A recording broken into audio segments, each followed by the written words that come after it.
Hivi tunavyoongea ndani ya Benki Kuu ya Tanzania kuna shilingi bilioni 280 ambazo zimewekwa kwa ajili ya kutumika kama dhamana kwa vijana.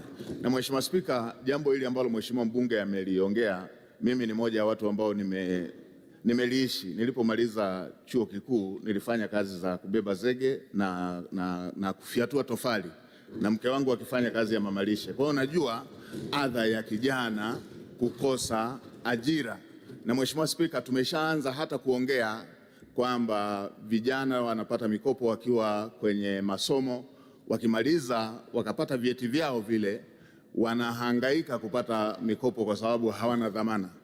Tumeanza kuwaza kupitia maelekezo yale ambayo Mheshimiwa Rais aliyaelekeza kutafuta namna ya kuwakwamua vijana hawa. Mheshimiwa Spika, tumeanza kuwaza kwamba kijana aweze kutumia cheti chake kile alichohitimu kuweza kukopa. Kama akamaliza famasia na imejulikana amemaliza famasia, aweze kutumia cheti chake kile kukopa, aanzishe famasi.